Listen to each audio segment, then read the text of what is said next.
بسم اللہ الرحمن الرحیم نحمدہ ونصلی علی رسولہ الکریم اما بعد اعوذ باللہ من الشیطان الرجیم بسم اللہ الرحمن الرحیم۔ آج ہم ایک ایسے عمل کے حوالے سے بات کریں گے کہ جس عمل کے ذریعے سے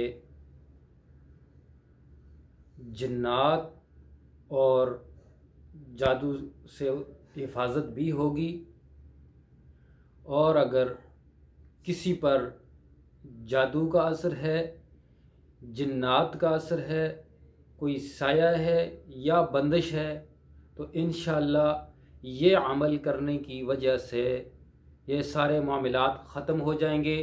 بالخصوص وہ مریض جو جنات کا شکار ہیں، جن پر عصیب ہے، جن پر جنات کا اثر ہے، اور وہ لوگ اس جنات سے بہت زیادہ تنگ ہیں، تو ان کے لیے یہ عمل بہت ہی مفید ہوگا۔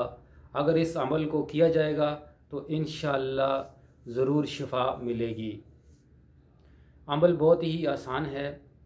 قرآن کریم کی آخری 2 سورتوں کا عمل ہے، سورۃ الفلق اور سورۃ الناس کا یہ عمل ہے۔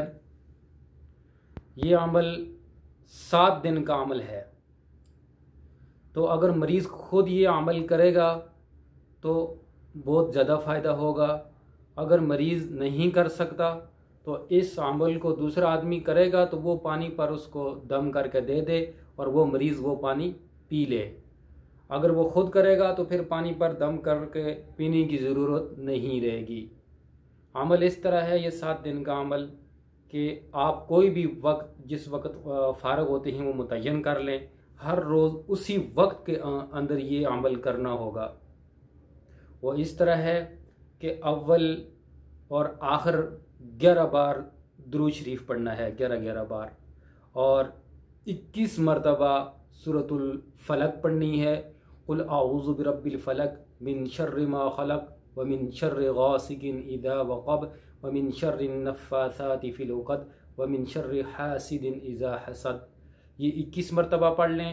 اس کے بعد سورۃ الناس کو بھی 21 مرتبہ پڑھنا ہے۔ بسم اللہ الرحمن الرحیم۔ قل اعوذ برب الناس ملک الناس الہ الناس من شر الوسواس الخناس الذی یوسوس فی صدور الناس من الجنۃ والناس۔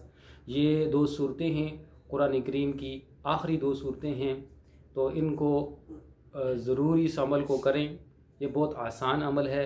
اگر مریض نہیں کر سکتا، وہ پڑھ نہیں سکتا، تو کوئی دوسرا پڑھ کے دے سکتا ہے۔ تو یہ عمل انشاءاللہ کریں، اللہ تعالیٰ آپ کو ضرور شفا دے گا۔